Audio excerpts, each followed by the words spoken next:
Just go live, just for the hey. Hello, good afternoon, good morning, good evening, wherever you might be in the world. I don't know how many minutes early I did this. I think about a minute early, but we're here chatting, so we might as well go live on time. Anthony, Hovologic, Dorvarans. Hello.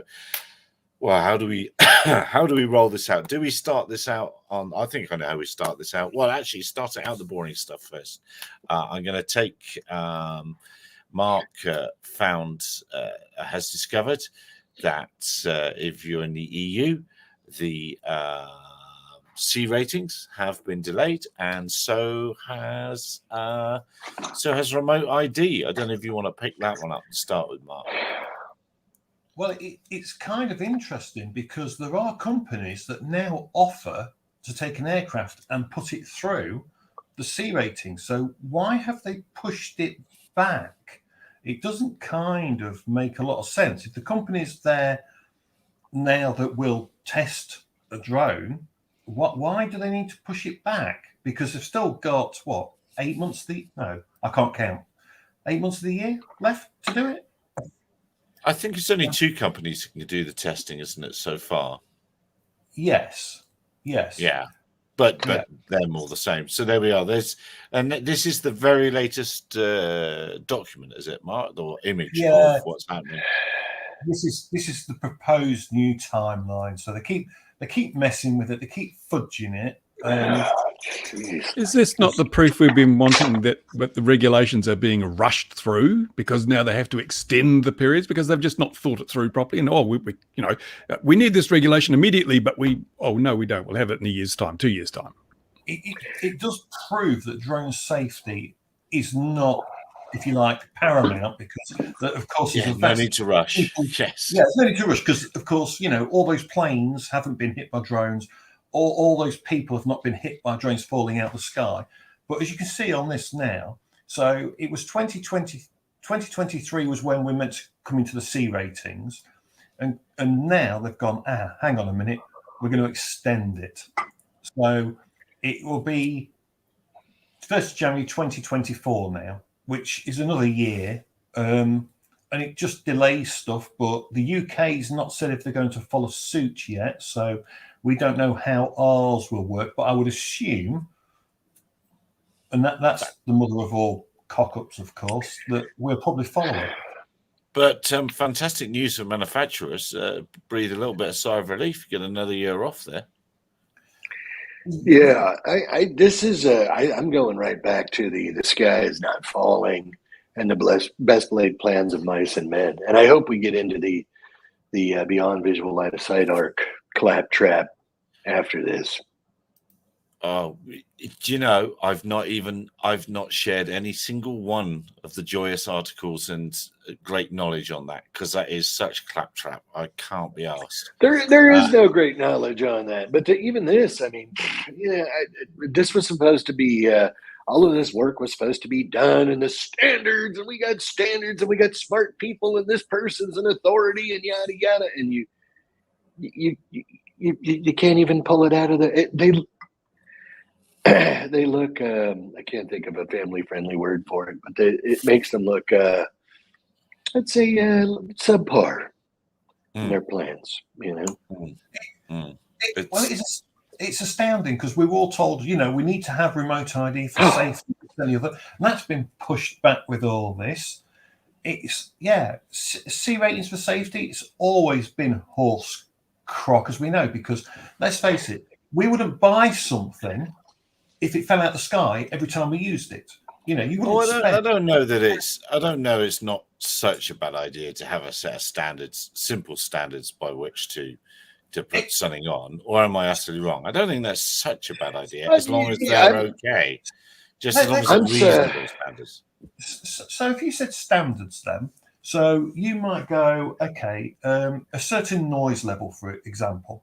So you're going to go, right, we want a standard for noise levels.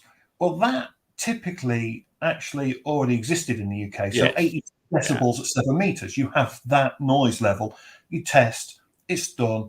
No drone that I've ever flown, even even the 2 meter ones I've just been recently flying, even at 7 meters, they would not make 82 decibels. They're ultra, they are quiet.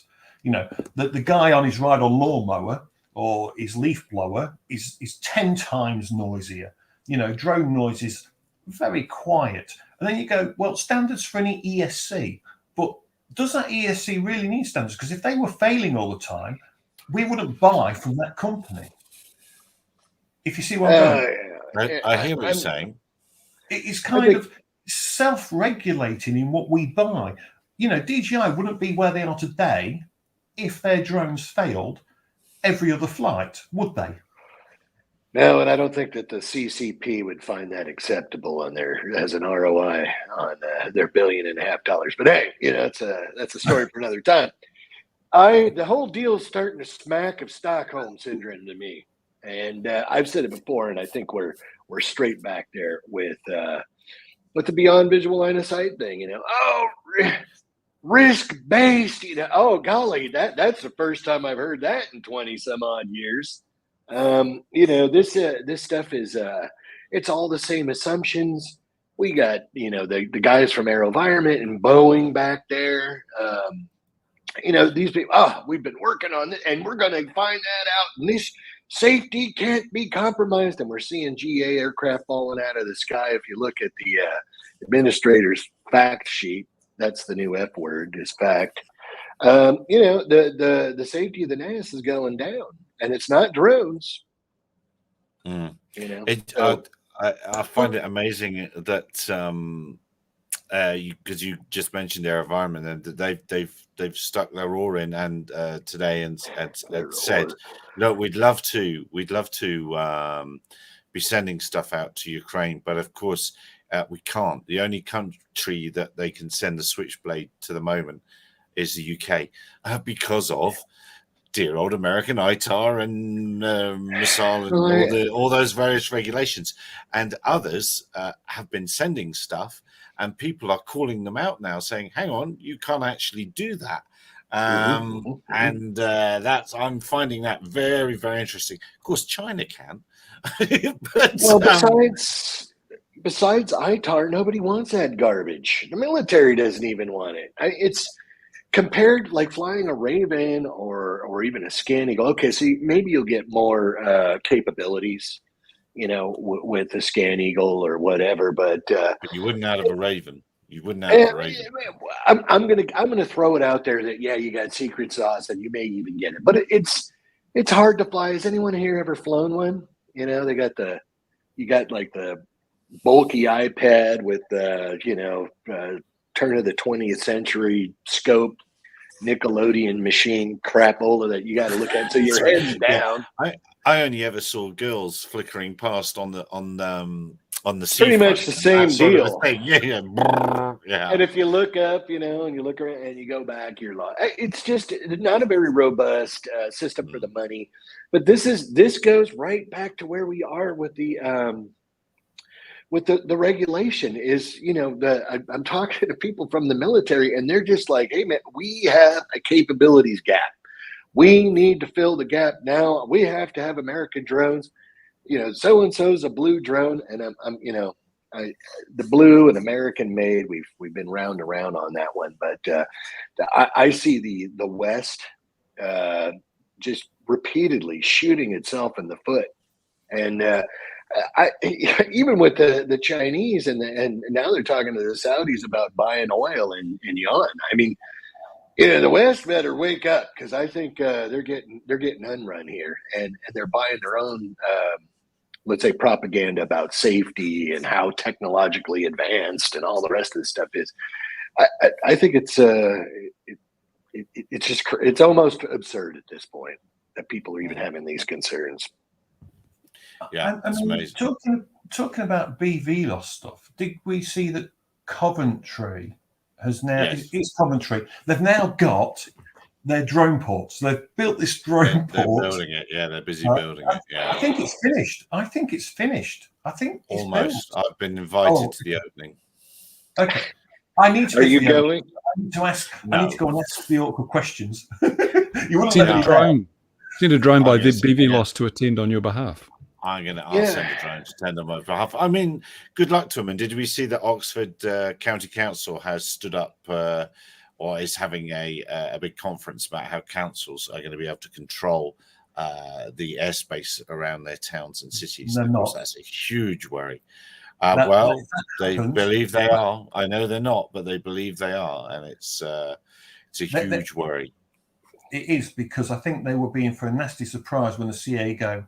The CA were at the meeting. They were at the conference. Yeah. No. Well, I mean, Angel and the CA were there. Maybe central government will lease them those privileges for a fee. I will have to put a freedom of information request in. You just go to their meetings. I didn't know it was on. I didn't know the meeting was. I missed it. Yeah, it's a good thing to hide behind in a war, isn't it? A war is a good thing to hide behind in many ways. And did we see? We'll get Ian in on this very shortly. In fact, let's continue with that bit, and then I'll go on to the bit I want to say. So, if you haven't seen it, Ian discovered a big software update issue for the FPV drone, in that there's a very slight... Does anyone use that? Yeah, that's right, for the four of them, all four of them in the world. Because you haven't got yours, you sold yours, didn't you, Ian? I did, yes. Yeah, so I did let it go. So, yeah. There's only 3 in the world now. And he's lost his. It's flown off. He needs to be gentle looking after it, because the arms will fall off even just sitting on the side of the desk. But yes, they have pushed a firmware update out, but it isn't only for that. It's starting to spread. Is it? Other aircraft? Yeah, they've now released a performance update for E2S as well. Although that doesn't seem to be mandatory. So the basics are they've released a firmware update for the DJI FPV drone, but in typical DJI style, it is a firmware update that has a lower version number than the current version. So you upgrade from version 01020020. Remember, the last 4 digits is the important part. So we upgrade from 0020 to 0015. Not sure how that's an upgrade in any software version in world. So you upgrade to downgrade. But as a result of doing that, they are rolling what is known as the anti-rollback feature. So DJI have a feature in all of their firmware, which it's like a tick box that basically says, allow downgrades from here back, if you see what I'm saying. So when you install this firmware, it basically ticks a box in the drone which says, allow this drone to be downgraded to earlier versions than this if the user wants to. And what this firmware is doing is blocking that, but it's also blocking access to some hacked apps that allow you to do things many people don't agree with. And I'm more than happy to agree with some people on some of that, like bypass the NFCs and stuff like that, but also PRAM adjustments and other stuff. It's not just about bypassing the NFC system, it's about other things. So they've locked that element down, but there are really questions of what this firmware is all about, because there are basically no release notes. It is an upgrade to downgrade that will block you from this software, and they are forcing it. This is non-optional. You connect the app to your drone to fly, and it won't let you take off until you update it. So they are very keen on you having this update. Is the term? But you don't have to connect. So keen. You don't have to connect your FPV drone to an app, though. Yeah. No, that one you don't. But there are people who will naturally, Bruce, anyway. And the second you do it, you're blocked. You can't take off until you've done the firmware update. There are rumors. Is this anything to do with what is going on over the other part of the world? There is nothing to confirm that. There is no evidence that we don't need confirmation. We're conspiracy theorists here. We'll believe anything. That's why if it fits the narrative. That's why I wanted to put a tin hat on. Exactly. Yeah. It might. We don't know. This is the problem, and it's probably too early to know, because the reality is, people over there might be flying with them, and if they get blocked out, I'm not sure how quick we would hear that. if they're blocking them flying in that area, they're going to do that to all of their drones, and that affects both sides in some ways. But then again, does it if one side has a special app that doesn't block them out? We simply don't know. That's a rabbit hole we'll never get out of if we go down. But what's bad here is this. We have a forced update for no good reason.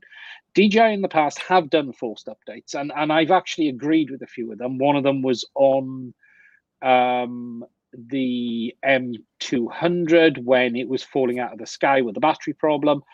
I get why you do that. If it's a safety critical issue, I do understand that forcing update is a good thing to prevent future issues. However, this isn't a critical fix. This isn't a fix for a battery issue. This isn't a fix for anything. This update has no release notes and simply says on the app, improvements. That's it. So that's all you need so I to put a know. warning up. That's all you need to know. Did you see Alan Yu's video? Apparently they've changed the geofencing release procedure now, and they demand a government identity such as a passport or a driving license before you can geo-unlock anything. Not collecting any data. They've always had something though. They've always had credit card, or what's the other? It used to be credit card. It has to be government issued now, apparently. Is it? I haven't seen that in the US. Is it? Okay. It kind of reminds me of the Microsoft Windows upgrade that they did years ago. Yeah. The mandatory downgrade. Well, that's every 2 versions in Windows as well. One version is good, one version is always the step back before we actually get version 2. But yeah, my big issue with this is I am fundamentally okay with them forcing updates if there's a very good reason for it. However, there isn't a very good reason here. We know there are no safety critical issues with that drone. We know that. It's been in the how many people have actually? It's actually quite popular. So all 6 of them, yes. They all crash. So it's easy. DJI don't even need to fix any problems because they crash inevitably anyway. It's an FPV drone. They redefined the term disarm. So there is no good reason to force a user to upgrade if he doesn't want to, especially when it is a stealth one in the way this is. Now, the Mavic Air 2S has just had an update as well. I can't see any comments of this being forced. But what is clear is it appears the update is to patch the vulnerabilities that these apps are using to bypass certain things. That's what it appears to be. Makes me feel good. Why on just the FPV drone? That's the kind of bit I don't get. It probably won't be. It probably will be across the board, but it takes them a little while to roll that out. So it started with the FPV drone, and the chances are you will see all of the later models get an update. It's the Mavic Air 2S today. The Mavic 3 is waiting for an update. We know that. They've admitted that they're going to fix the GPS issues, so that's around the corner anyway, so they can roll that in there. They probably don't worry about the other stuff, the older stuff. It's not. But people are going to jump at that if they're going to get a GPS fix, and they're not going to care about what else happens in the rest of it. They'll jump at that. And that's what they have done in the past. It's Autel for the win. It's the way. And funny enough, I was finishing my review, started editing the review of that, and there is a very big part where I talk about this drone won't nanny you. This drone won't stop you flying where you want to fly it. It just works. And I just don't like this underhanded, forced behavior. After the admission last week that both sides had Aeroscope, and that was kind of through their man in America, which that in itself I thought was a huge story, that both sides had Aeroscope. 1 fire service and 3 police services have reached out to me and asked what Aeroscope is, and then they've said, "Oh, so DJI can do that, can they?" It's like, yeah. and which astounded me. It astounds me that there's LEOs that have bought into these systems without a clue of what's involved. It's not just them, Gary. It's people that are at the regulatory front. I don't know. Yeah, most of these people they think that are, advocates and experts don't understand the technology, or they don't even understand the applications. And because at this point too, I think that's one thing that's obtuse, where people are like, oh well, here's a use case. If you don't know the use cases by now and what the limitations are and how people want to use this stuff and how it can be used and all the rest of that stuff, I mean, maybe you need to go watch the Buzzy the Drone videos or something. I don't know. Maybe, yeah. Oh, okay. Yeah. But fair enough. I just sit there and it just blows me away. Like you said, you're getting contacted and people are asking about this. Yes, we know about this technology and we know that, it has limitations. Even then, I have to defend myself on LinkedIn with people on Aeroscope talking about how great it is, and they tested it and these universities tested it. And I'm like, man, I'm just going back to the Albuquerque balloon fiasco, where they had 900 detections, and some of them could have been doubles, and maybe it was an echo, and I don't know. And some guy in his garage could have turned his drone on, and golly gee willikers, some of them were over here, and we don't know what was. I mean, that's your plan here in California, the prison system, the big contingency plan. And I'm a jerk for pointing this out. We're calling the sheriff. Someone's delivering drugs or weapons we're going to call the sheriff and let them come out and deal with it. But what kind of contingency plan is that? Maybe it is funny when you look. Sorry, I was just going to say with this whole thing, look, I don't think for 1 minute DJI is going to shut down one side over the other. I don't think they're stupid enough to get in the middle of that. However, they are in a bed of their own making. They have a product here that they've sold to all the sides, which they have tight control over. And then if one side system goes down, the blame is always going to land at their door. That's just a reality. Now, even if we take the conspiracy theory of one side has been disabled, the chances are it's going to be done at a military level, and that information has been taken from DJI either with or without their knowledge. Do we think that's not going to happen in the US? Of course it's going to happen in the US. There's the famous argument with Apple over the access to iPhones for terrorists and stuff like that, and look, companies work with governments. It happens in the West and it happens everywhere. I don't think DJI was stupid enough to do it, but they still will take the blame for this when they were the ones that created the system and it's being weaponized. And it's not that they've put the system into everyone's hands and said, do with it what you want. There are very tight controls on access to Aeroscope, and there are very tight controls on who can and can't buy this for the most part. Okay, I know you can get it fairly easily, but still. So regardless money, if they do this, that's the thing. Money, you can get it. Regardless if they did this, they are complicit, because of the very nature of their control of the system and the fact they made and sold it, and it is. So what are you going to do? Go sue the Chinese? I mean, so you just accept that as a limitation? I mean, maybe that's another thing that the people in the West have to realize. It's like when you give up control of manufacturing and development of technology like this, you lump it and you get what you get. You like it.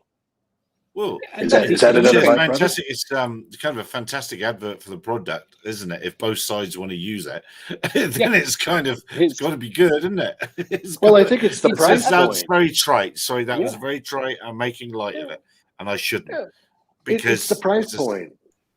But surely then there's a point to have an Autel that doesn't show up on Aeroscope. Right now, what you want is an Autel out there. You do not want a DJI drone. But it'll still show up. DJI still look at a lot of the data. The Aeroscope is doing a lot more than people think. Yeah. Autel it's it'll know it's an Autel. Yeah. Yeah. Aeroscope the Aeroscope can actually tell if it's a different drone altogether.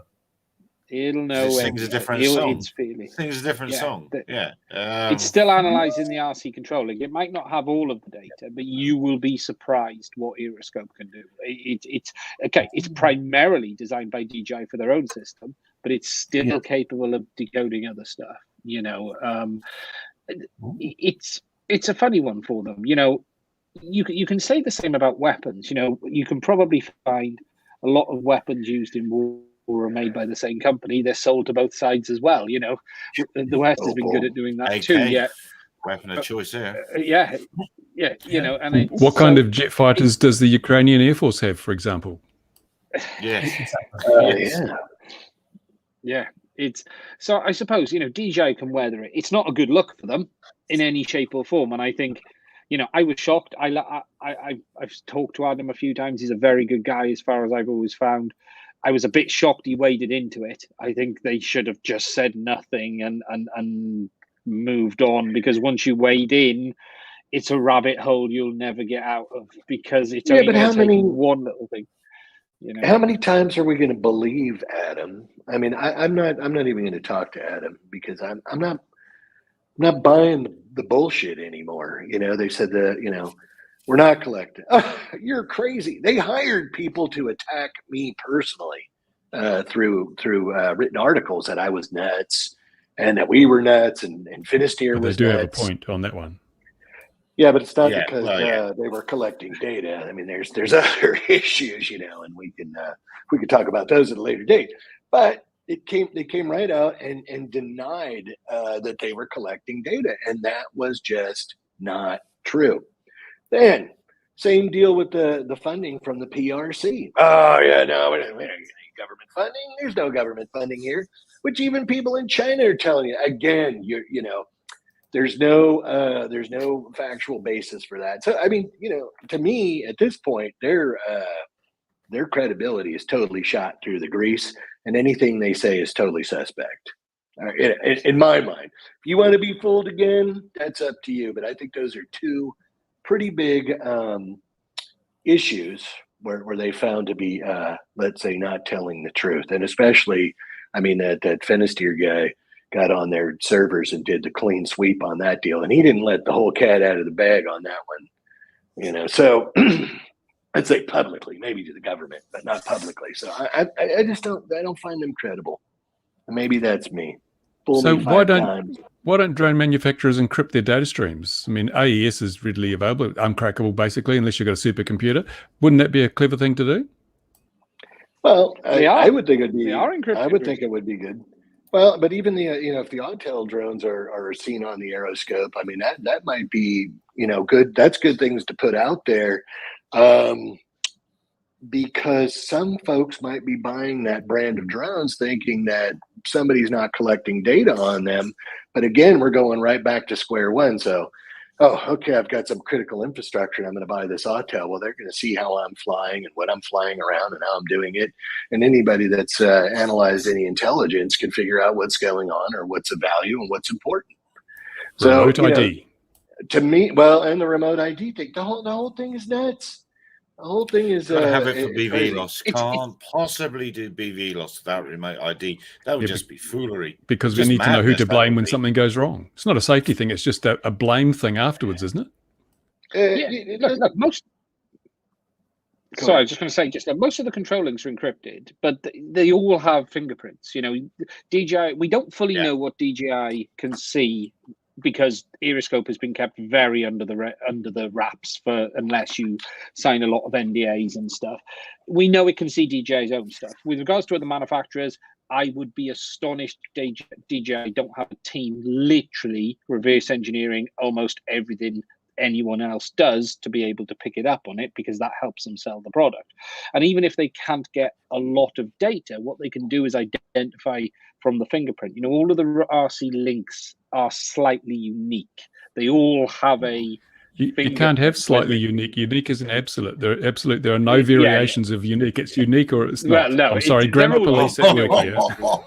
You know, they're all the old pedant, whether you're looking at RF Designs, TBS Crossfire, Tracer, Express LRS, it's very easy to identify what system you're looking at. You might not be able to take full command and control, but you will have an idea of what it is and where it is for the most part.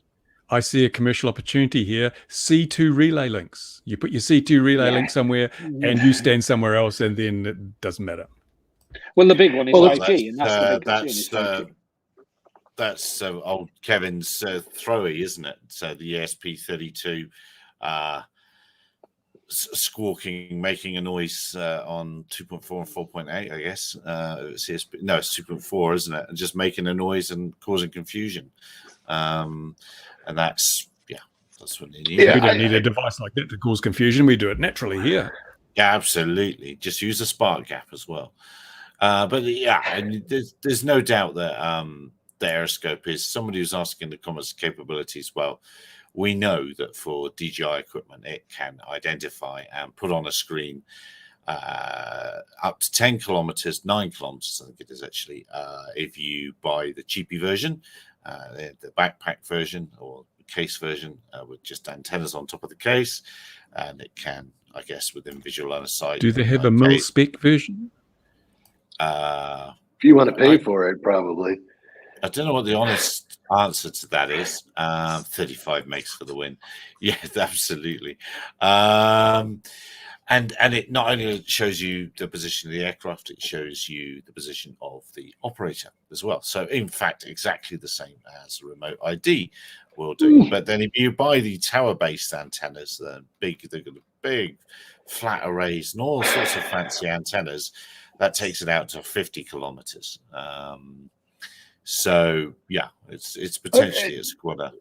Does it bug anyone else that that our ID thing is basically the DJI plan? I mean, I don't know. You guys don't have constitutions like we've got over here, but that kind of bugs me. And it kind of bugs me. We do have a constitution here. Point of order. Well, that's good. I don't know what yours is like over there, but there's some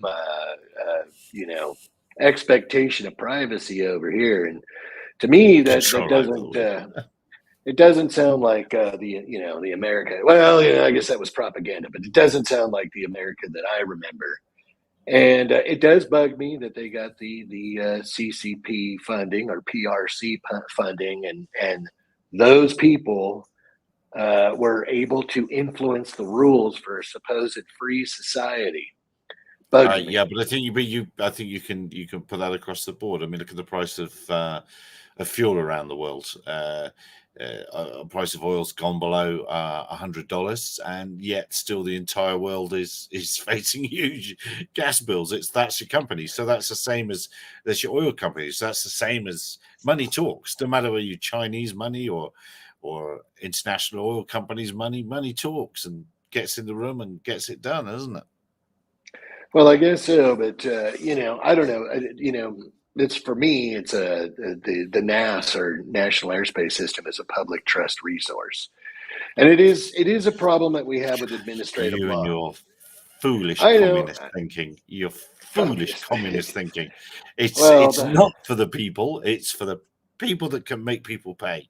That's who it belongs to.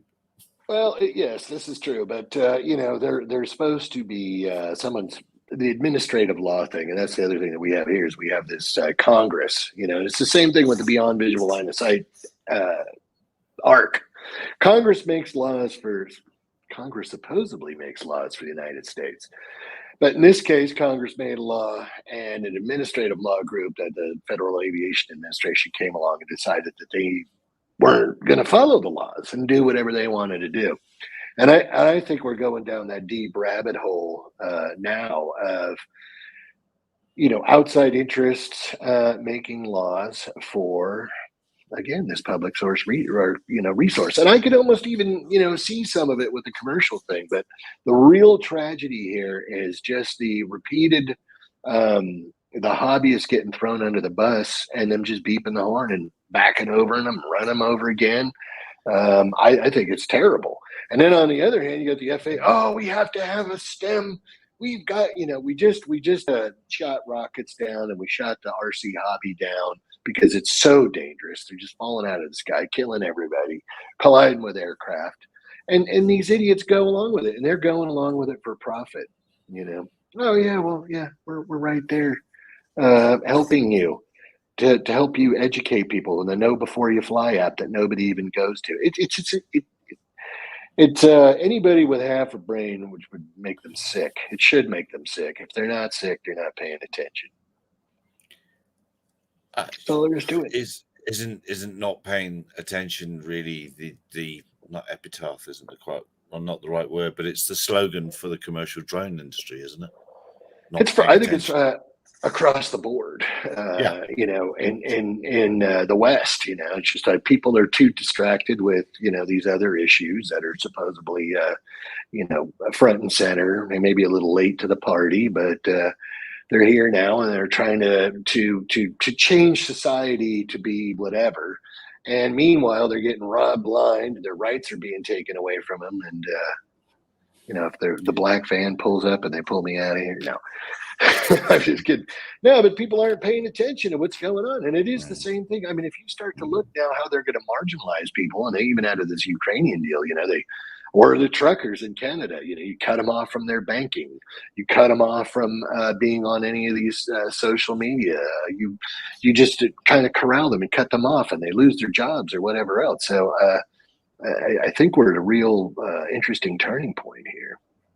You know, even in the Ukraine, as you said, where people are using facial recognition, and by people, the public are using facial recognition technology to ID these Russian soldiers. You know, that's not. I haven't seen that in our news here. I don't know if that hasn't hit our news here, but I wouldn't be surprised at all. There's a phrase for that, isn't there, where you reveal somebody via social media? I can't remember what it is. Doxing. That's it. Yeah. Yeah, no, they might very well be, but one thing is for sure, it has certainly shown the lack of knowledge of some groups of quite big police forces, and then the sheer horror. I've got sort of messages that what you said, what, and no, really, no, that's what it does, and yeah, Aeroscope can do what, and they can change our firmwares, and they can, and things that, yes, all these things can happen. Yeah, but there's a bigger problem. What's he waving about? What have I said that's wrong there? Oh, the time. He's holding on to time. I was just going to reposition it, but it's stuck. Very good. Yeah, let's move on. Let's move on. So Linium. Did we all see that their stock price has crashed today? Because guess what? Somebody's pointed out a load of flaws in their thinking. Their magical thinking, magical battery numbers, and magical everything, and had the audacity to point out for a company that's got a machine that they claim is going to fly 155 miles, it's only flown for 3 minutes so far. It's in its longest flights. So I don't know if you saw that. Is due diligence dead in some parts of the world, is it? Yeah, well, all these guys ran to the stock market and started, and not all of them, but select group of them or whatever went to the stock market and started selling stock, and that sector has lost a lot of money. And again, this reminds me of the drone thing. Remember, you're thinking all of these smart people are actually dumping money into this when there's no way this is going to work. I think they're being disingenuous. The other thing, and I've been saying it for a long time now, is we've watched the CAAs around the world, taking them 20 years, 30 years to, integrate these small drones into the NAS. And you think that you're gonna get these big vehicles, that's this new technology, and just the FAA's, oh God, it's going to be great. And they're going to rubber stamp it. You're going to be certified. People go, oh, type certification. Okay. There's one hurdle, and there's your first $1 billion. Then you're going to need a production certificate on top of that. How much more is that going to be? Another $500 million? And anybody that's proselytizing a two-seater, going, oh, well, they're all going to be autonomous. Remember when drones were going to be autonomous? Because people didn't understand the difference between autonomous and pre-programmed, and other nuances of the trade. You're talking a very long time into the future, and anybody who's an investor, you want to put your $100 or your $1,000 in today, and are you willing to wait 15 years? Before, I mean, is Uber even turning a profit yet? Does anyone know? Don't know. And then another thing I saw was jumping around a bit. T-Motor. Did everyone? I forgot to send it to you boys. Did everyone see the video of the new T-Motor big propeller mounting method? You know those pit pin things? Are they called pit pins? Where you push a little pin down at the bottom or at the top of a thing, and there's a little ball in the bottom, and you can take it out, push it in, and take it out, push it in. I call them pit pins. It's one of them. It's one of them going down through the propeller, and then there's a bit of string going round to connect the pit pin to the motor to stop you losing the pit pin. I guess. I mean, my thought on that was absolute madness, and T-Motor are touting that as the big propeller holder on a thing. Don't know. Well, again, if you had standards, Gary, we wouldn't have these questions because we wouldn't know. There you go. There, that's true. But I know why. So, a person from a regulator did ask me, why on earth would they be doing that? And I can't believe it's T-Motor doing it either. They said, why on earth would they be doing that? And I know why they're doing that, because DJI and more particularly Autel are enforcing the patents on quick release propellers. They're knocking on people's doors and saying, no, that's too much like our thing. Speaking of patents, did you see that Russia is now going to ignore patent law and just use whatever IP it wants? Oh, it's kind of like the Chinese model. Yeah, it's good. I like that. I'm going to try and find you. I'm going to try the thing. T-Motor. Talk on it so quick. And they're still flying. They're going to keep the leased airliners that they've got. They're not going to give them back. They're going to hold on to them, apparently. Maybe we could fire sale some of those 737 Maxes to them. Yeah, maybe you're interested. I mean, Aeroflot, hey. They're a pretty lethal weapon, those 737 Maxes. Well, the people at the FAA here in the United States don't like to talk about that. That's a, what do they call that? An outlier. Yeah, but fortunately, we have Boeing on the BV loss board, so that'll make sure everything is safe. That's what I'm saying, bro. Sleep tight tonight. You look at the people that are on there. I mean, anybody, it's 252 pages of inanity. Like I said, it's, risk-based, okay, standards. We got to get that. We need some data. I mean, it's all the same stuff that they've been saying for 20 years. And people are writing articles on how great it's going to be, and it's going to open and usher up this drone delivery. And oh God! And where's the biggest trove of data for BV loss operations in the world? The hobby. People have been doing it for a decade and have done it safely for a decade, but we're marginalized. FAA never wanted any of that data. They kept saying we don't want any data from illegal operations and everything, and that's all illegal, even though it wasn't illegal and you could do whatever you wanted to do. I mean, that's why it goes right back to Stockholm syndrome. The people that they've got on these committees, not all of them, because there are some people that are knowledgeable, because you do see it every now, frangible, low kinetic weight. That's another thing with this deal. I mean, and I've been whining about this for 20 years. Okay, what do you guys want to do? Well, let's, the small unmanned aircraft, we want to work on this. We're going to do that. We need to do kinetic energy, and we need data. Okay, next, we've spent enough time on that. Let's talk Global Hawk. We got to have Global Hawks in here.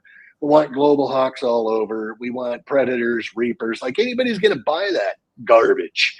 Most of the sector is probably under the 4 pounds. There should have been 2 beyond visual line of sight arcs.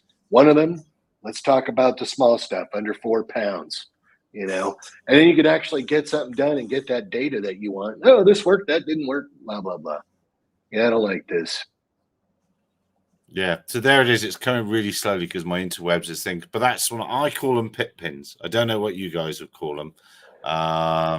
But yeah, it rhymes with pit. I call it a single point of failure. Exactly. Exactly. Rhymes with pit, but sounds like something else. But isn't that extraordinary? Isn't that extraordinary that that's their new idea and their touting? Can I rewind this? Of course, you they've saw probably what it was. patented that so that they Oh, can here we then go. make sure that you only use T-motor props on T-motor motors. It's all about locking people into your standards.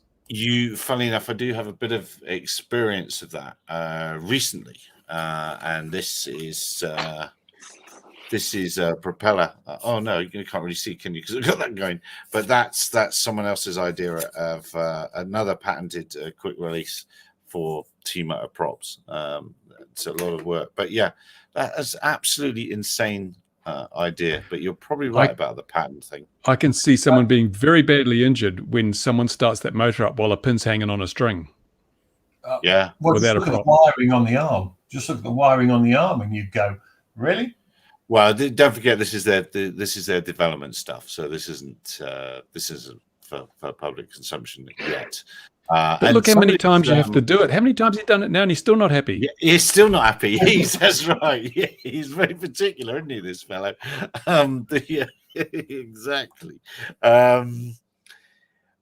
Somebody in the comments on LinkedIn asked if you'd be able to do this when the motor's alive as well. So, I mean, I would all day long. This is exactly how I would want to swap my props with a live motor. It would seem a very, very sensible thing to do indeed. Yeah, no, I couldn't believe that when I saw that. I would only use red props so they don't show the blood. Yeah, absolutely. Absolutely. I think we need a standards group to work on this.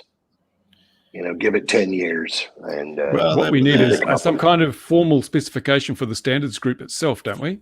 There's nothing committee. There's nothing to stop you left or right, wrong-handed that propeller either, is there? Unless those circles on the circles on there are different sizes. Well, it doesn't matter. It just sells more propellers when they get it wrong.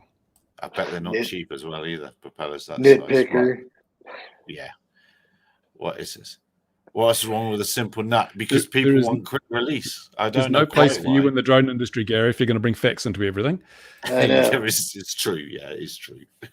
Yeah, I don't quite know what's wrong with just nuts and why things do have to be quite so quick release. Because let's face it, this is aviation. If it's a nut, it must be drilled and safety wired and double whatever. You can't just have a nut. And no airplanes can have nuts. You just have special nuts. True. And we've heard you've got special nuts, Bruce. That is why I walk funny.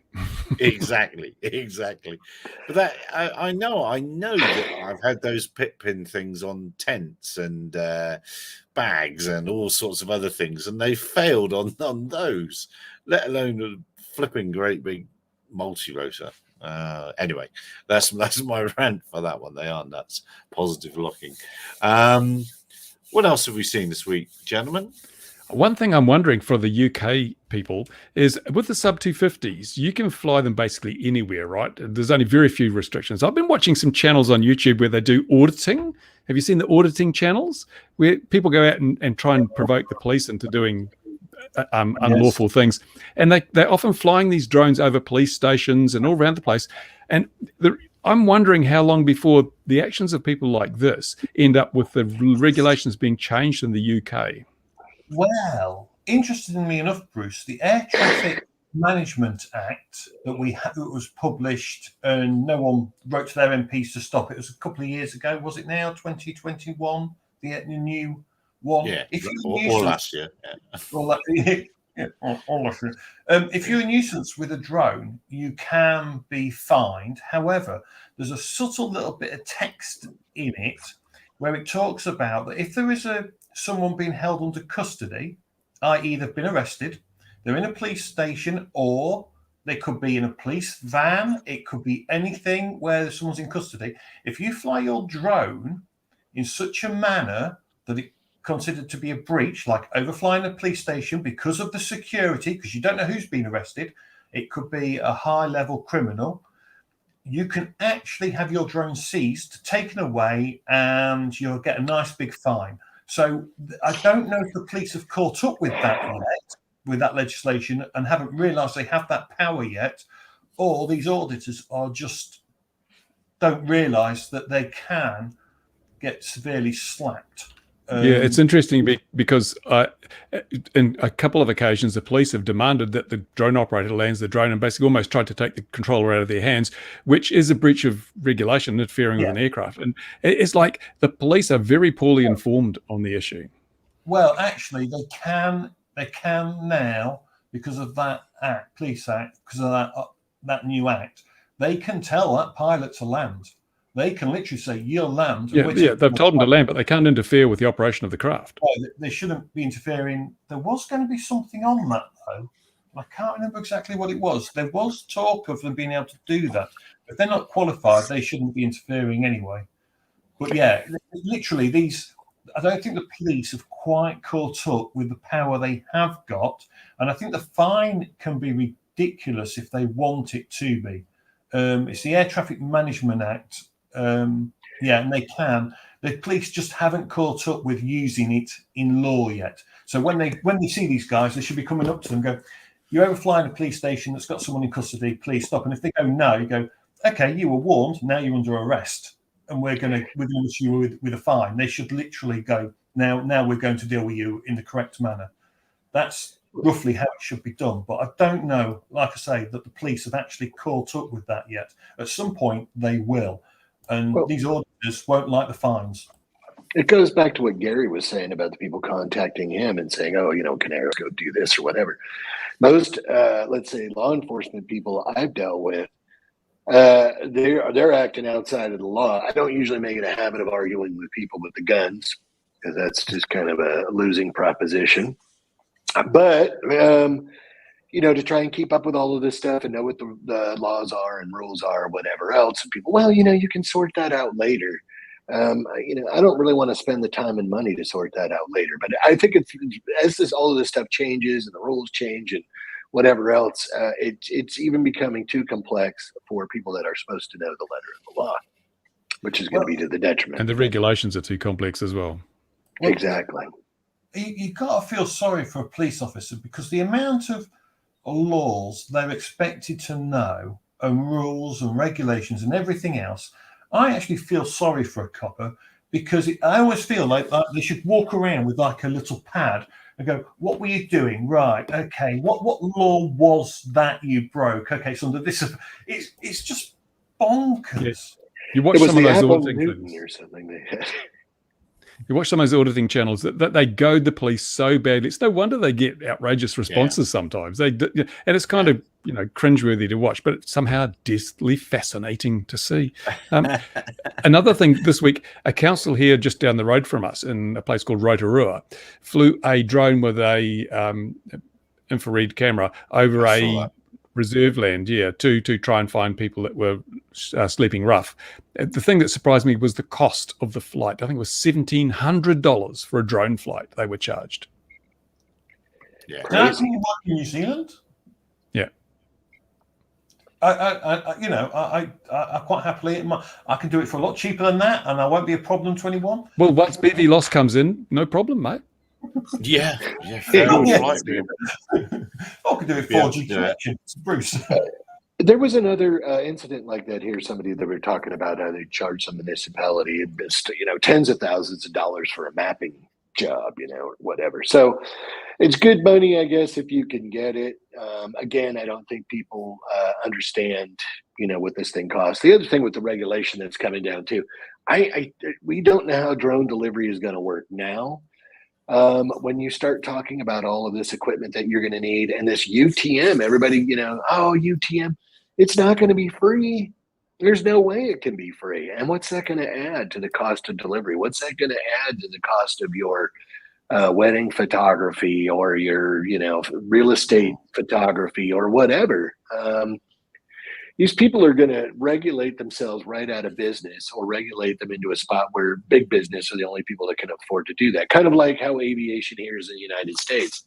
And it's probably cheap compared to the general aviation in the countries you guys are in. Much cheaper, half the price.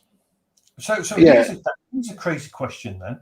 What happens when the technology, because the rate of tech is going, although we've got the chip shortage slowing stuff down a bit, but you've got the tech gets so good, the system becomes so advanced, you no longer will need a UTM. So imagine a system that doesn't, your aircraft doesn't actually need Yeah, it. but unfortunately, here's how, so everyone's probably aware of the Cessna 172, right?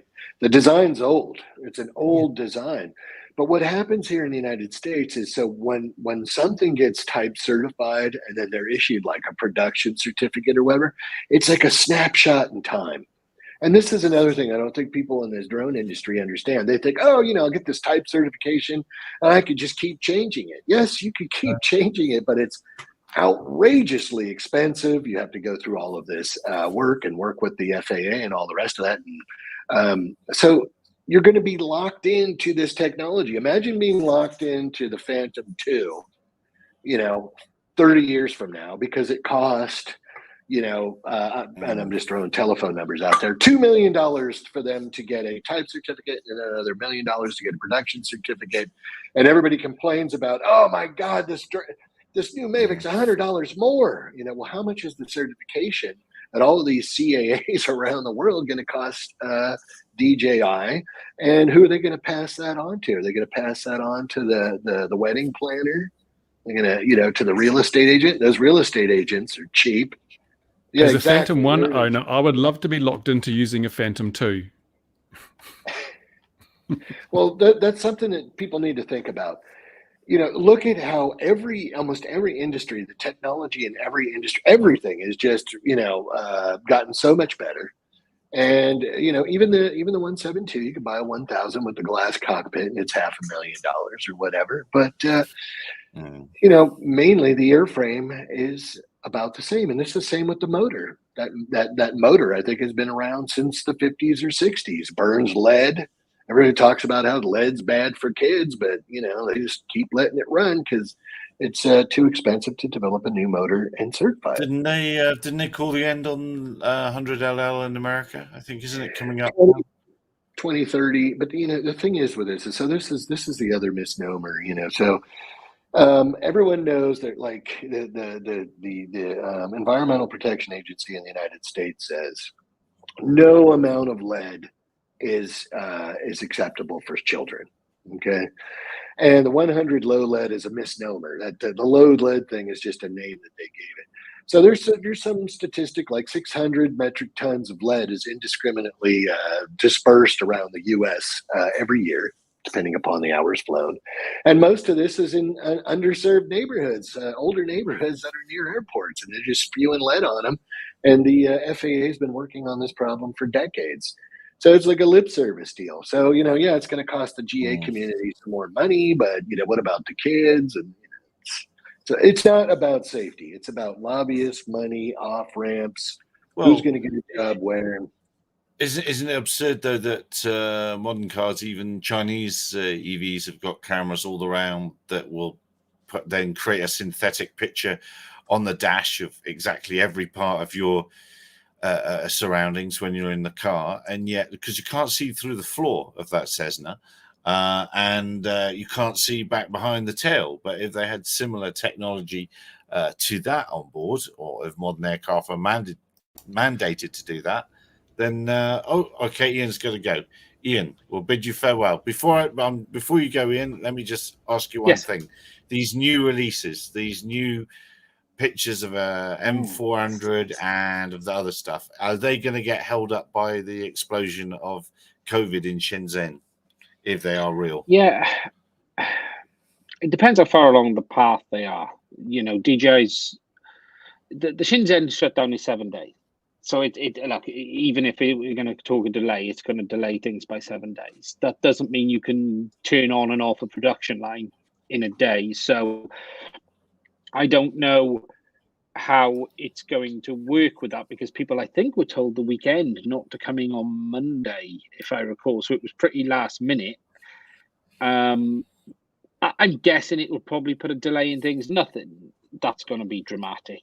China's fighting the COVID pandemic as everywhere is, and the UK is blowing up big right now as we're just running along and hoping that our solution works. Whereas China have this no COVID policy, which I think is unrealistic. I don't know how long they can keep it up. We've got this new drone, which is a bit weird. I've had some talk in the background with some people today. it's like a giant Mavic, but it's not going to be cheap, and it's got a fixed payload. And I think that's the part that's going to be struggling for people, is an expensive drone with a fixed payload.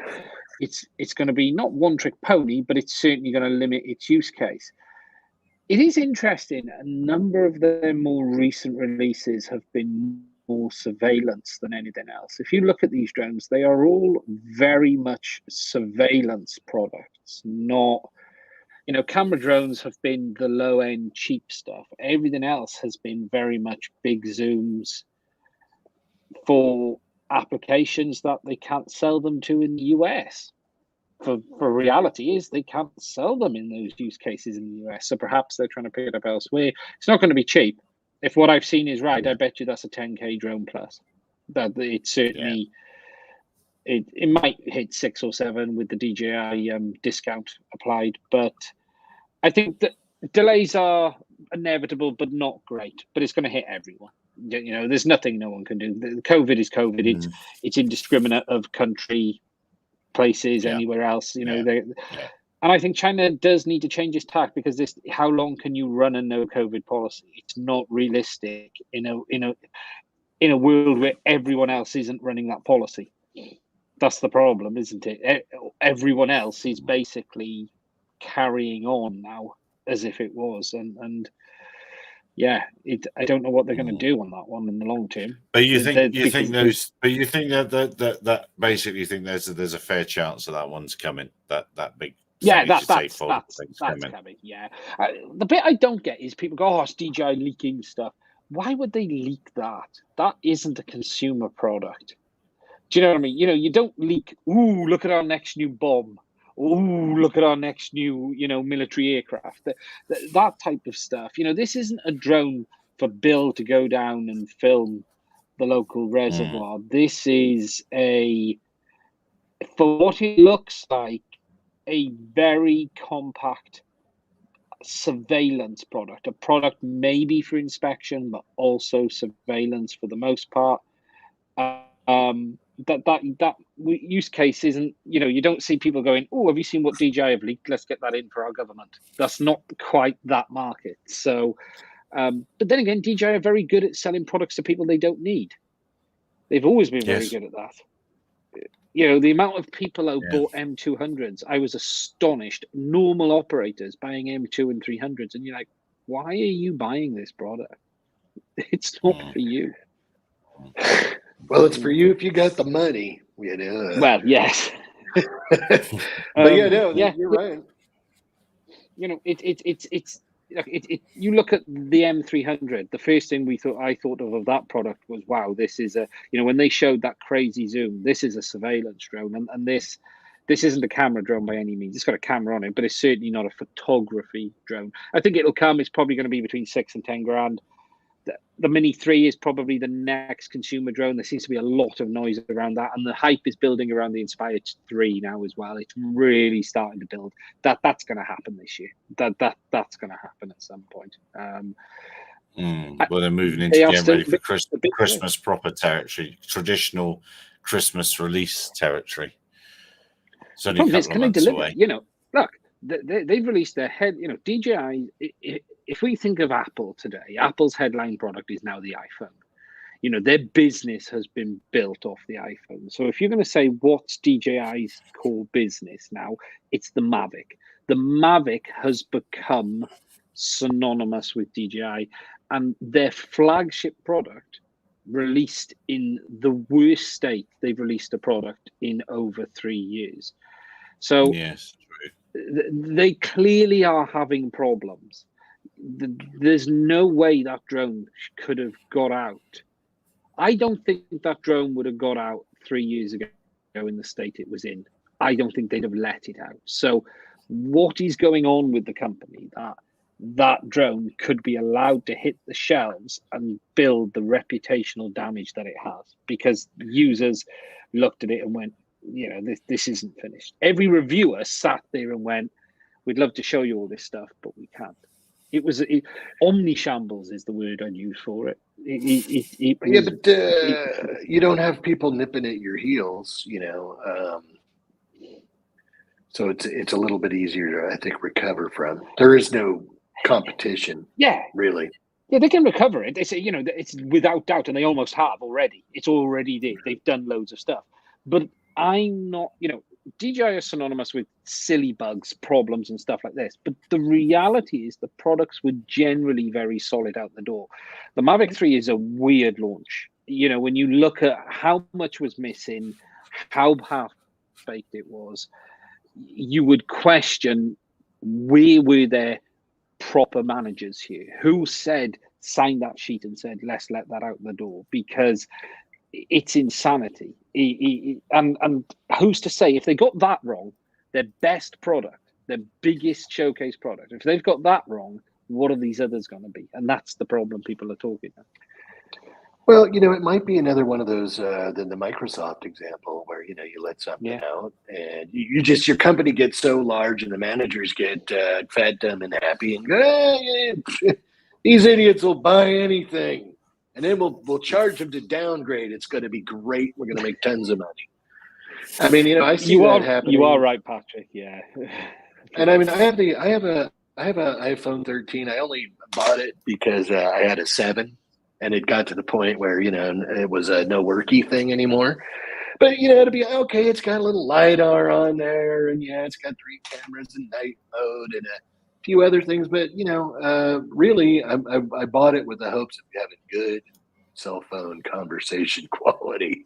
That was what I was after. And I got out here into the driveway, and it's not so bad. Yeah, Prop said, I could be being too hard on them. As you say, Microsoft, the biggest software company in the world, have a long history of releasing, frankly, terrible versions every other build.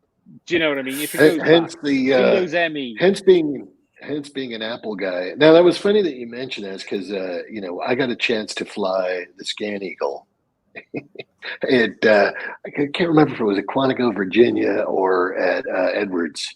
But anyway, it's my turn, and they're like, "Get on in here, you can fly this puppy now." And blue screen of death, and I'm like, "Please don't tell me you're using Windows on this deal." And I don't even know how you think about it. They're out there flying around, and whoop, there goes the camera, there goes all the control. Well, we're going to reboot. Well, where is it? So anyway, I'm an Apple right guy. On the size thing. Yeah, I am as well. And you could be right on the size thing, that they've got so big, no one's afraid to say this is terrible. Or people are afraid to say this is terrible. And it does happen with companies. There's this, I'm not saying dictatorship's a strange word to use associated with China, but within companies, everything becomes yes men, and everything becomes, yeah, that's fine. Yeah, that's good enough. Yeah, that's, this was worst thing they've done in a very long time. So let's hope they recover from it. They are the gorilla. There's no, that is corporate culture, and it's worldwide. Do you want to be the squeaky wheel? Do you want to be like, hey, this true. Big project you just spent all these millions on? It's it's not so good. Do you think you're going to get let me? I'm a big gun in business. I've been fired multiple times. People don't want to hear about problems. God, this is great. Yeah. So I think, they're experiencing some of that. And hopefully they'll reel it back in. I'm sure they will. I think they've lost a lot of good people as well. I think they've lost a lot of their longer term people, not just in the US, in China as well. And that every time I've ever dealt with anyone at DJI and some great people there, they're always very, very young. And they do have a massive turnover of intern staff. And the problem with that is everyone's very excited. They've done something very good, but you do sometimes need some safe hands on something to go, oh, whoa. Right, you can't send that out like that, or you need this. Same thing with the regulatory. You get fresh blood in there, which is nice to have new energy and all the rest of that. But they're all excited and they think they got the can't think of good family friendly phrases to use. But they think they got it all going on, and eventually plans to mind some of that, and that is a problem. You need some of the old curmudgeons in there to go, it'll never work. You just need some time. Yeah, just a bit of, if you do that, they'll go nuts. You know, just someone who's gone, yeah, I've been there and lived that pain. You don't want to do that. You know, Exactly. but they will, look, as good as Autel is, and I've got my hands on the Autel Evo 2 Pro at the moment. I've been loaned that, and I haven't flown it, and that's a bulk of a machine, that is, I can tell you now. What an animal from a weight, and I'm surprised it's able to fly, it weighs so much. That's the thing. You know, it's not that it's struggling that the Earth repels it. It's honestly, the quality on it is very high. You know, because it's orange and it's solid and they make tools. You know, I could happily drop it. I won't, Dave, if you're watching. Don't worry. But you just see, like, I could hit someone with this quite happily, or, you know, put a nail in a wall or something like that. You know, it's proper solid. Like, nothing like the FPV. Shelving up, you know, around the house. But they're still the biggest in the industry. No matter what anyone says about them, they will deliver products. They will be generally very, very good. But a lot of people are getting tired of their bullshit. And that is, you're seeing more and more of it from people, that the nonsense around updates, the nonsense around NFCs. They've managed to convince people for a very long time this is a good thing. The problem is there are a lot of people who've been bitten time and time again now. The longer the drone industry has matured a lot in 5 years, and you've got anyone who bought a Mavic Pro is at the Mavic 3 stage now, 5 years later, and we're going, it's the same problems I saw 5 years ago. It's the same issue. You know, I don't know if you guys saw this. The regulatory thing. Yeah. Well, look, they've just released a firmware update for the M300 that fixes problems with battery charging. Does this not, you know, we've been here before with every release of Matrice. You know, it's maddening. It really is, you know. And then there's still the firmware issue with the Mavic 2 Enterprise Advanced, where the battery firmware needs upgrading if you swap the batteries. Even if you fly that battery earlier in the day, then you do it again later. That battery firmware update. The end, and that's the Enterprise Edition, the current one. And you can't actually get hold of them either. They're like rocking horse at the minute. The Mavic. And there's a litany of products that have never been finished, fixed, working properly. Yet they're happily able to push out a stealth firmware update that blocks third-party software. So, and again, that's the problem. Their behavior is annoying people now. You know, the bugs aren't getting fixed, yet they're happy to block third-party software that they don't agree with in a heartbeat. And it's that grates people after time. And it's okay if you're always getting new customers. If you're always getting a new person who you've never had before, you're selling a brand new drone to, he won't know the history. But the longer they go on, fool me once, you know, the fool me once, fool me twice. And they're heading into the twice territory now, because they have been around long enough to be. Well, and some of like even the 3. I mean, to me, the Mavic Pro 2 Zoom was like, here you go. This is you hit it, you know. And the newer ones with the software and not being able to really control it or whatever, I think, you know, erodes your artistic, you know, let's say ability or scale that you can do.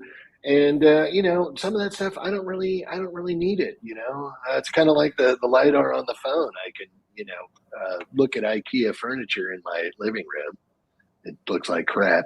So, you know, did I really need the LiDAR on the phone to tell me that? No. So, you know, I don't know. You know, I think that some, you know, it's like, oh, we have new features you have to have, but do I really need those? No, I don't really need that. You know. Yeah, I tried the LiDAR on a friend's one, and I was pretty disappointed with it.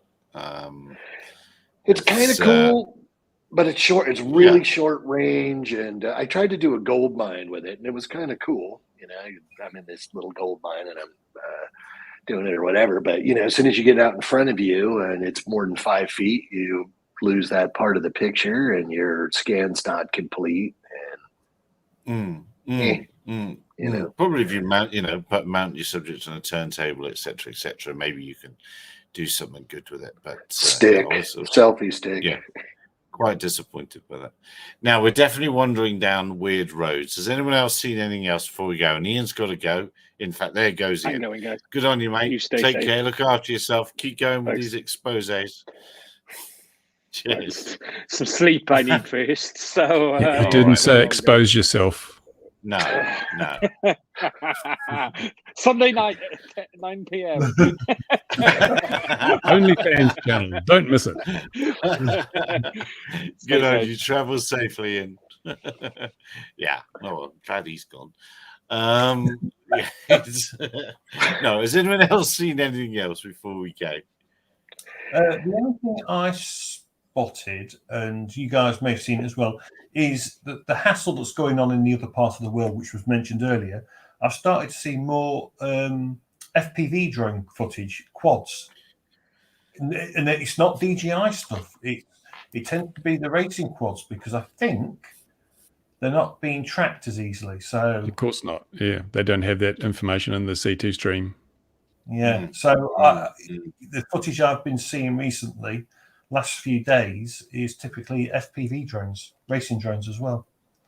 Yeah, And Turkish drones, and even America. Russian drones. Yeah. Yeah, well, the 114 heading off, and the one that allegedly flew across the border into, can I get the country wrong now? Into Poland, I think. No, And then Slovakia. back. Was it Slovakia? Was it? Yeah, I knew I was. I think it's Get the country wrong. But anyway, whatever it was doing, it was allowed in, and they shot it down when it came back again. So that was pretty cool. Was that the 1980s technology one? There was one. Was an Israeli one. Where was that Israeli one? The 1980s thing. Yeah. Oh, sorry. The one I thought you were talking about crashed. I didn't know one had gone in and come back out again. Yeah, one went in. They tracked it going into a country. It turned around, and when it went back, they shot it down. When it went back over the border with Ukraine, and I suspect, my suspicion is that they will have been making sure they worked out where they where the ground control station was for that said thing before they got rid of it. At least Dovran says at least 3 drone flyaways. Yeah. Were they flyaways? Are they testing the air defense systems? I like the idea that we have a new, so like here in the United States for police, we had that $50,000 artificial floor. Don't pay more than $50,000 for a drone. And now we're seeing, like with the Turkish drones and the military Chinese drones, the price point's $1 million. And the Turkish drones appear to be very robust. Even more robust than the Chinese. I watched an American just before we started. I can't remember which news channel it was, but they're going on, it's really old, low tech, and really, really slow, and yet they seem to be having an amazing success with them. It's like, well, really, how much more do you get for all that extra money with a Predator? Come on, let's be honest here. It's But the Predator is an internal combustion engine, so it's limited by that engine. Even the Predator, unless you put a turbine on the back end of it and a blinking big fuel tank, it's only ever going to go at a certain speed. It's never and the blinking of the fuel tank would alert people on the ground. But the thing is with this is, we have to. I do see pundits over here, and I do see consultants that used to be in the military on LinkedIn talk about how poorly the Russians are doing, right? But we've been fighting, and I'll just say NATO, some NATO partners and the Americans, we have been dealing really with asymmetrical warfare, anti-aircraft, guns, really low-tech adversary. Because the Predators, we really didn't. We lost some to being shot down, but not really. What we're seeing over here in the Ukraine with the Stingers and and these javelins, and I mean these are top notch, state of the art anti missiles. And so this stuff, when you think about putting a $40 million Predator into the airspace and them getting shot down on a regular basis, I'm going to say, I can buy 49 of these Turkish drones and have them shot down or, you know, the same amount of wing loons. And if you're looking for a $5,000 cruise missile, well, knock on my door. That's They're going to interesting shut for you me, down, actually. pal, because I know That's- how that deal works. You know, Yeah, but I can launch government- thousands of them. You only have so many of those. Those missiles are not cheap either. You know, I can outspend you. That's true, but doesn't your government have some sort of ITAR type of regulation where you can't sell things that have a dual use? No, because when I had all these approaches from overseas, from countries like Pakistan and Iran and Iraq, the government said, "Yeah, you can export that. That's not a problem. It's not on our list." Well, that's good. I know other people from New Zealand that wound up in prison over that deal. Yeah, but they were exporting airplane parts to North Korea. Was it North Korea? Well, maybe so. But you know, it's interesting, and that is one of the things I would say. You know, 10 years ago here in this country, you know, the military-industrial complex just laughed at the concept of anyone besides, you know, a first world high-tech weapon-capable country would ever be able to field that stuff, let alone it knocking out, you know, missile batteries and things like that. So. You know, another wake-up call for the West. But don't you think that Russia's really poor performance might just be down to the fact that they've spent billions on their defense infrastructure, but most of that money's probably gone into oligarchs' back pockets due to the corruption, and they're underfunded. They've not got what they thought they'd bought because all these people in their super yachts that have now been seized around the world have been spending it on themselves. Yeah, but we got the same deal here in the United States. I mean, during this war on terror thing, you know, this cost plus contracting makes its own gravy. You know, it doesn't even have to work. Bring it on down. We'll pay you to fix it. It's great. Have a nice day. And I'm sure there's a lot of people who are like, that guy's a jerk. We didn't make billions doing that. But that is the situation. And it goes right back to the AeroVironment and the Boeings being heading up the regulatory. I mean, it's not even Groundhog Day. It's like nobody. At that time, people wanted your stuff, but it was so expensive that they couldn't really afford it, or the military couldn't justify using it because they didn't want to lose it. And now we're back to square one. It's like nobody wants your junk except for people that have, you know, if you have advocates on the inside that say they want that junk. And you're still over here peddling your ideas that are 20 years old. You know, that just does not sound like a recipe for success to me. It's a worldwide problem, isn't it? I mean, here in New Zealand, we bought some armored troop carriers, and then we bought aircraft that were too small for the armored troop carriers to fit in. It's like, what was that boozy lunch all about? He is really funny though. So we've got a new tank being built, but it's that bad inside. It shakes itself that much that no one can be in it for more than half an hour before they're ill. So our new tank design. Apparently, it's horrendous. We bought 80 trains that didn't fit under our bridges and on our gauged railway track. You have a bridge problem, not a train problem. Yes. Do you know that's basically what the minister said? He said we'll have to rebuild all the bridges. That's basically what he said. Yeah, but you know, that goes back to the corporate and government culture where, you know, nobody wants to hear that you've got problems, you know, or issues with the plan. I mean, you know, here in, you know, California, they're talking about spending $250,000 a unit to put homeless people in.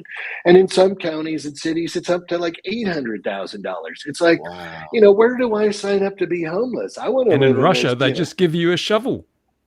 Yeah, and then a bottle of aftershave to drink. Dig your own home. And, here's the really bizarre thing then. If we're going to talk, it's slightly a little bit of a rant, this is for me. So here in the UK, what we've done is we've got the system now where you can sign up to give a room in your house or a whole building to a Ukrainian family who need help, which is really good. And I think, you know, it's a system that should be done. However, there's a lot of famous people jumping on it. But here's the crazy thing. What did they do for the homeless? So we have all these homeless. If people really, you know, it took a war to go, we're going to open up our houses. What about all the homeless that are out there? What about all of our veterans? It really does my head in, the double standard of it all. That's my little rant. It just makes me want to get hold of someone and just get a wet fish and just slap them. Just But no, because. I got the same deal. Just because. Two doors down, I got an Afghani family living there, and that's great. I love it. It's nice. But the same deal. We have 6,000 people living on the streets, man. Maybe we should stay home and not go and wreck other people's countries and deal with the problems. But I'm starting to believe that there is a homeless industrial complex when you're talking about this. You're right there. Spending this kind of money, somebody's making, they're buying buildings at the property values here in the United States are off the charts. It's crazy how expensive things are, and not by European standards or even New Zealand. If I came down there to New Zealand's terrible. New Zealand's clobbered. Yeah, well, they're super trying to keep out the riffraff, Gary. That's why they're in South Africa. They're letting in the rich riffraff. Exactly. And so the deal is you got this situation. There's no way that's sustainable. I'm a work-a-day Joe guy, and I'm going to pay $800,000 in 10 years of working and taxes or something, and that's going to house one person. That's unsustainable. And same deal, even over here with the energy thing. And I know that gas is a lot more expensive. Everybody, and you're probably like, you cry babies in the United States, and you're $6 a gallon. Oh, what I would do. But it really. Hang on 1 second. I need to check. Our government just took 25 cents off in tax because they think petrol's too expensive. So they've given us tax back. We can. Well, your government likes you here. In California, we're getting whacked. I don't know where the money's going because the roads, it's like Mexico, but. We'll see what happens. But anyway, it's very hard for people to get to work. I mean, California is the funny thing about what is that? You're not paying that a liter or something, are you? No, that's a gallon. But your gallons are bigger than Patrick's. Yeah, are those imperial gallons? Only just because. Yeah, okay. So the Americans haven't quite gone metric yet. Still a bit behind us.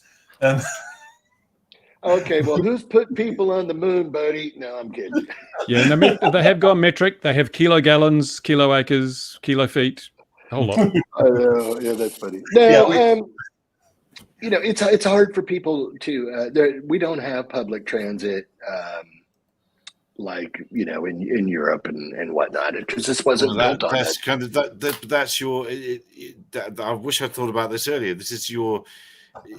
Like China lobbying for the FAA. This was the oil industry and the car industry lobbying your government in the early 1900s to make your cities like they are. You were lobbied in and getting rid of the railroad. They're really anti-railroads, weren't they?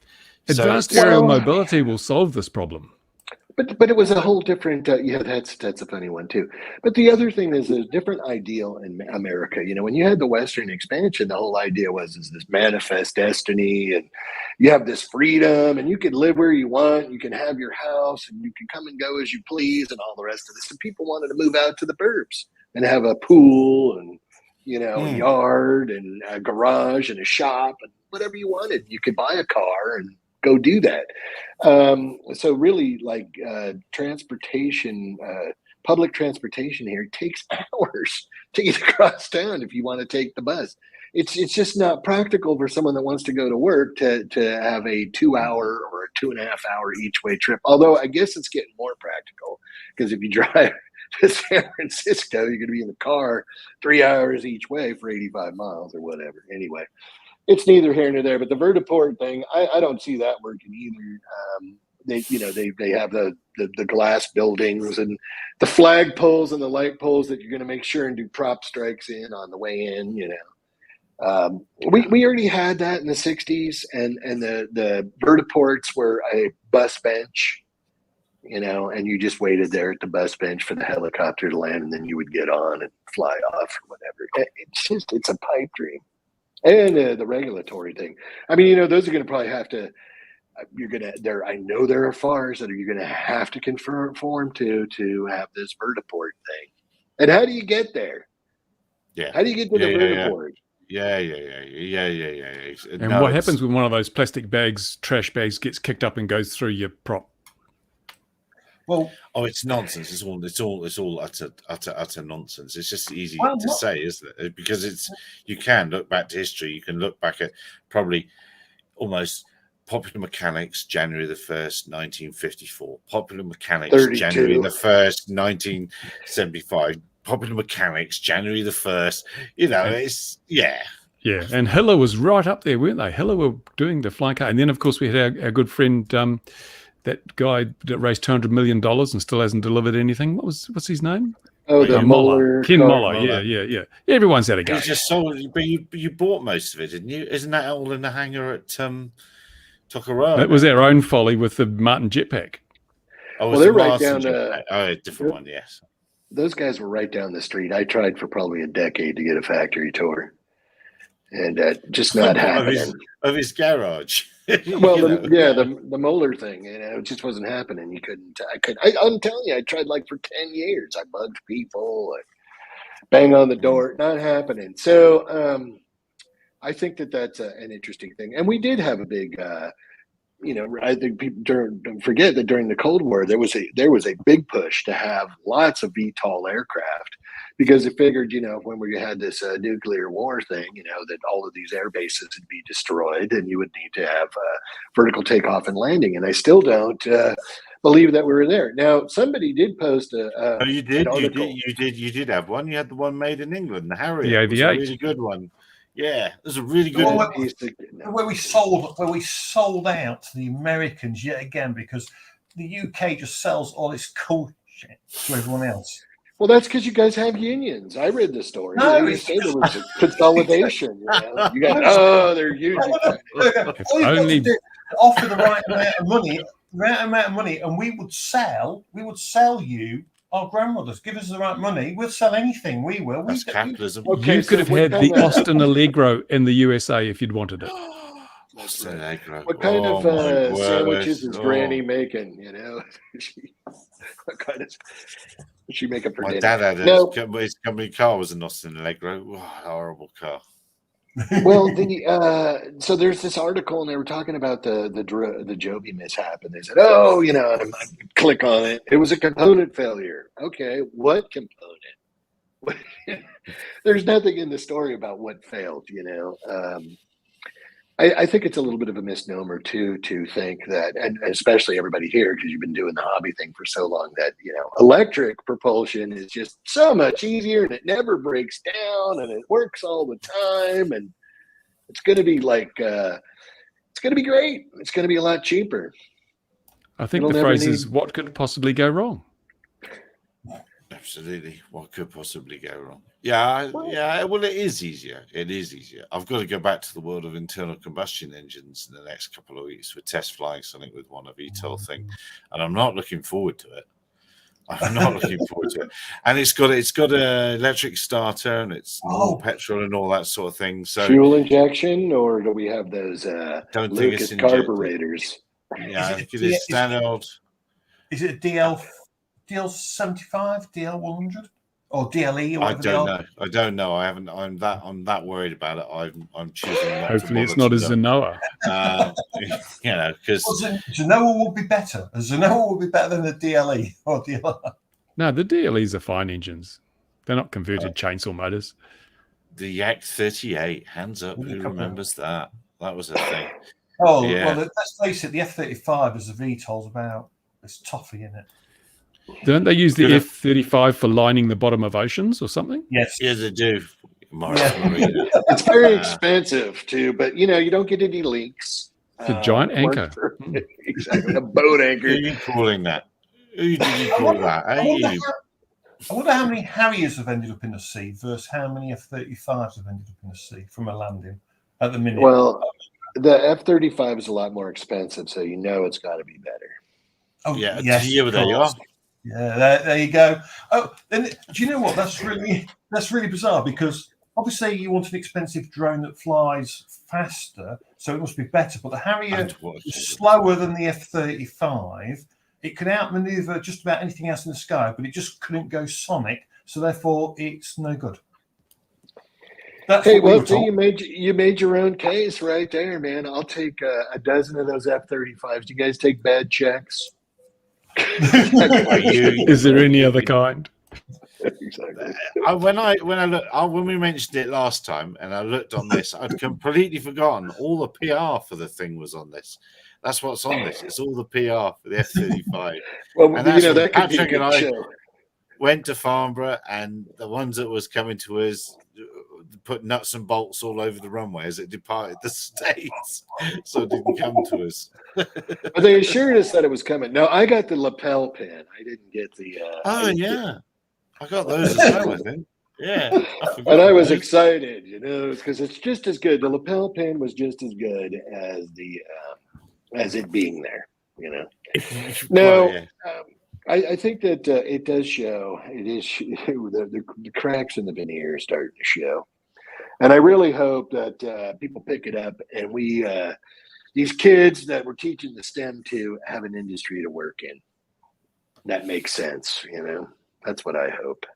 I think there will. I think there's lots of great use cases out there. I think the industry is growing up. The shine is wearing off. DJI, people looking for different stuff, and the military-industrial complex is being shown to be the emperor's new clothes. Other people are doing it cheaper and better, and don't need them so much. So. Yeah, hopefully, but unfortunately, they won't be coming from the model aircraft world to join that world. But I do think that this even I did a podcast. I had a gentleman on from Oklahoma, and I'd say that Oklahoma has had a STEM miracle, and it's taken them a long time. It's taken them probably over a decade, and millions and millions of dollars. But you probably remember that too at the air shows. Years ago, they would have country pavilions, and this is.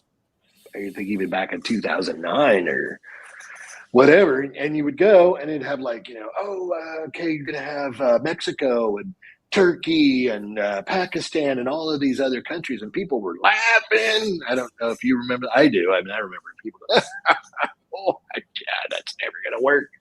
And here we are, fast forward, and countries like Turkey are kicking butt. I remember being in the American pavilion at Farnborough, laughing like that, laughing at that because Kinetic just absolutely smashed the endurance record 2 weeks later. Don't you remember? They announced it when we were in there, and we're all snigger. 2 weeks, and I can't remember what the global hawk was, like 4 days or something, wasn't it? And they smashed it. Was X-35? How long did that go for? Was X-35 that thing that goes into orbit? It was a year, wasn't it? Oh, are you talking about the Air Force? I don't think we know, do we? I don't think we know. And I think that probably is a successful program that we don't. It's quiet. They're keeping that on the DL. I was impressed. I will say I've been impressed from day one. The Israeli pavilion at any one of the larger air shows. I was just like. They could tell who's a buyer. If you're kicking the tires, they ignore you, number one. But I will say they have something in the range for everyone. I mean, yes. You just want to go to the grocery store and pick up a bag of the groceries for the week. They got something for you, and pretty impressive. At Farnborough, on the days when they were flying, they went and they flew this thing off like a spear gun. And I can't remember what it was, some sort of flying wing or something like that, and the guys, we stood the safety because I'd done my flight, and then they fired it, and we weren't allowed to fly over the crowd. They fired it down the disused runway, and it flew away. It just kept going, and off it went.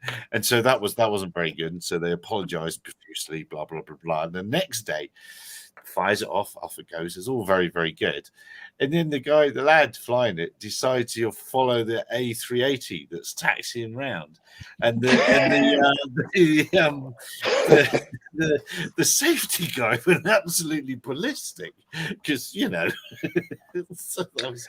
then the third thing about it, because it was that impressive when they did the parachute landing. The lad, he just says, we stood next to the ground control station. She says, just watch out, and we're like, all right, whatever. And when he pops a parachute, it goes thunk right next to it. I was like, wow, that was amazing. Anyway, that's my Israeli drone. The thing with that A380, I mean, that thing, cast a large shadow. That was a big aircraft, for sure. So, but everybody wants to keep it safe. I don't know. Just I was always impressed. And then we saw that Piaggio aircraft, and now that sea in the end, yeah, beautiful aircraft. So yeah. I don't know if you guys have mentioned it because I've not been here for a little while.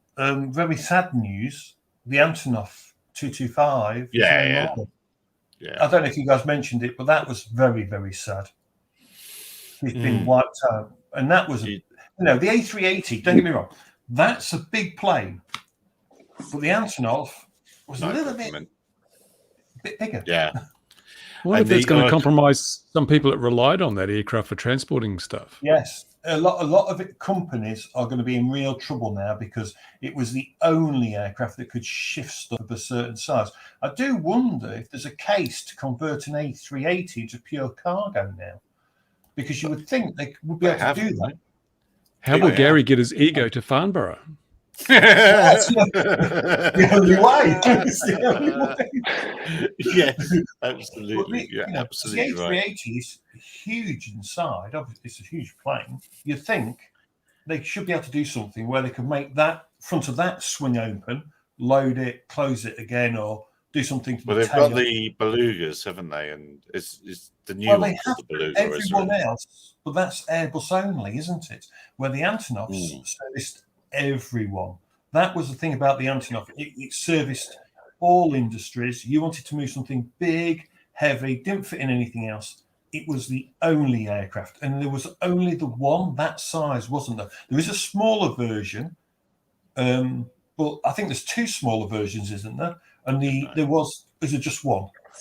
I don't know. I don't know. But even that servicing everyone, did you guys hear the kerfluffle about leaving that dude on the space station? Oh, yeah. Whoops. Well, no, you see, that's hilarious because did you see? Because Russia did say, "Oh, we're not going to sell the USA any more rocket engines. You're going to have to use broomsticks." And Elon Musk went, "Broomstick works, okay, thanks." And they can. Elon Musk, the Dragon. Thank goodness that America has the SpaceX, because otherwise. But don't talk to me about Elon Musk. God, I'm still waiting for my Cybertruck. My money down the drain. Where's my Hyperloop? And I challenged Putin to a man-on-man fight, right? And then 3 days later, Elon Musk does the same things. I checked. Yeah, he follows me. Who do you know? Who is he? Who's the man? Where you find a friend of yours? Who? What? The man. Basically, the threat to leave someone behind is absolutely pointless, because there's enough space on the Dragon capsule to bring down another person if they wanted to. The Russians can threaten all they want. It absolutely means nothing to NASA now.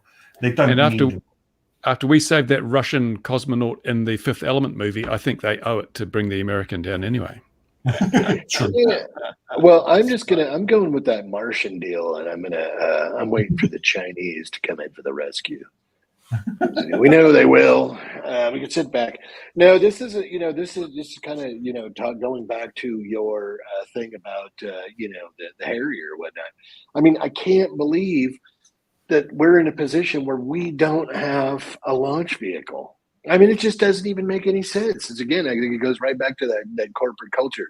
I know. Let's spend all of this money on a space station that we can't get to because we're going to retire the shuttle. You can now. That's the important thing. I mean, you imagine if they were relying on, is it Boeing who's the other company, or is it Boeing or Lockheed or Boeing? It says it all about big corporate in America funded by, by your government. Book it, plenty of holes in it, watch the money go in, fill up the bucket. No, it never fills up the bucket. Where SpaceX comes along, completely independent, and does it at such a price, everyone goes, how the fuck? It's just there, wasn't it? But he did take government money. He did take government money, I will admit, but not. Well, he had to, or he would have. SpaceX would have failed. But the thing is so this is another thing that people have to understand. When even when the drone thing, regulatory thing started with the FAA, there was like a new technology office, and commercial space was part of that. So what happened, the commercial space folks were actually very forward thinking. And I really, the drone folks should have followed the same model. So they came together, and this was long before I'm sure Elon Musk was even involved with commercial space, but they came together and they lobbied Congress. And they said, hey, we want to do this commercial space thing. We want the FAA not to impede it. We want X, Y, Z. We're going to do this. We need this, their Space Act grant. There's all of this stuff. And they were able to get this legislation passed. At the time, the, let's say, legacy vendors that were doing space were laughing. Nobody's going to be able to do that. It's not going to happen. These people are crazy. It's too expensive. You'll never be able to do it. You don't even have the technology. You don't have the capability. You don't have anything. So yeah, go ahead, go do your commercial space thing and have a nice day. And then what happened is there was investment and people started to do things, and we've started to come along. And we have a situation now where you have these commercial space entities going into space. The legacy vendors did come back and say, hey, you got to cut us in on this deal, because they didn't think it was going to happen. So Boeing and other people are trying to get in on the act. Yes, NASA did give Elon Musk $2 billion or whatever, but I think they've got the money back and capability. And capability. The other thing that you have with commercial space is their standards for manned space flight are not as stringent as NASA's standards for manned space flight. So it's a little bit of a different thing.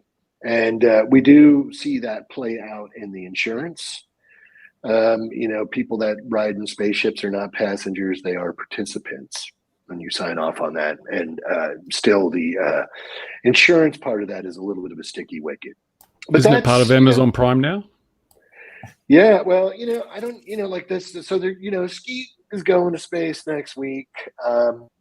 And these guys are going, they go to a relatively low altitude or whatever when you think about space or whatever. But man, when they have a problem and there's an issue and let's say a mishap on reentry, what do you think that's going to do to the space tourism thing?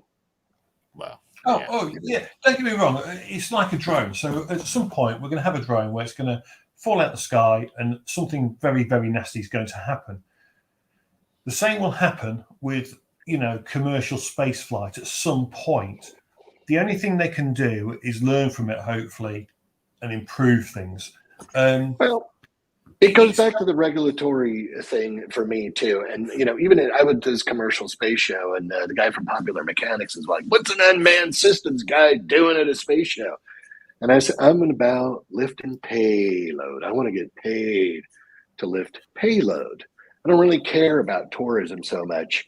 There's so much work that can be done, even with the drone thing and just doing, or AAM or whatever, flying car, whatever you want to call it, in payload.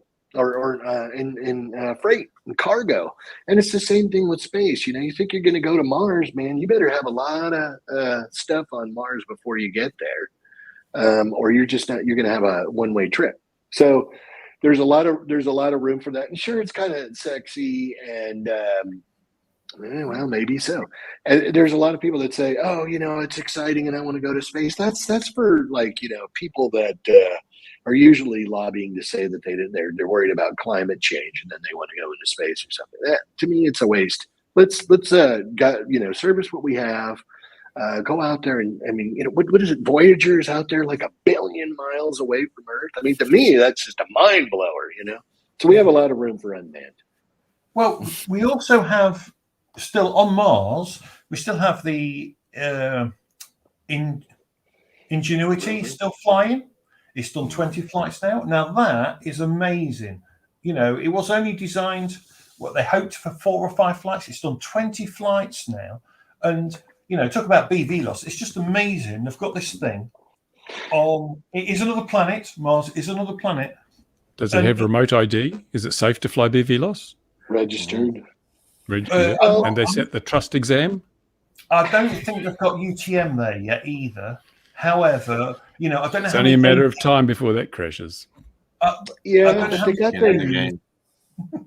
Did they get their $85 million out of it? Did you see there's a Chinese knockoff that's a lot cheaper, but it's amazing. Don't get me wrong. It's the same deal, the Mars rover, and it's amazing.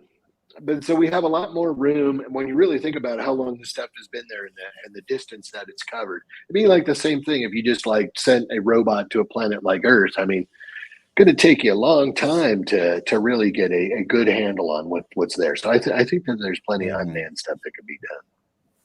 Yeah. Absolutely. And that's probably a good note to end on. First, a very good note. There probably is a lot of unmanned stuff that can be uncrewed. I don't like stuff. uncrewed, man. Pretty crude, mate. We are crude. I like remotely piloted. The uncrewed. Oh yes, that's right. Yes. Whatever. Remotely piloted stuff. But that doesn't cover autonomous, does it? Well, that's uncrewed. God, Oh. we could just disappear down this rabbit hole for an hour or two now, couldn't we? Keep watching as we discuss this for the next 60 minutes. Yeah, absolutely. Stuff radio controlled, lovely radio controlled stuff. And how do we fix how do we put gender fluidity into this in a kind of woke way to appease the left? Well, you look in the dictionary. You look in the dictionary. You look in the dictionary. You go, look. Unmanned just means no crew. It doesn't define a sex just because it's got the word man in it. Grow up and learn to read a dictionary. No. I think he's going to get doxxed. You get ready for the hate now. Or docked. One or the other, docked or doxed. Docs, yeah. I can do that. Bricks. 2 bricks. I can do that. Yeah. Or a little rubber ring does what. That's what they use these days, That's right, they do, don't they? Right, we are definitely diverging from topic. Wherever you are in the world, be safe. If you're in the Ukraine or helping anyone there, good luck to you. I hope it ends soon. We'll see you all again, 2100 GMT next week. Bye for now, everyone. Look after yourselves. Cheers. Bye-bye.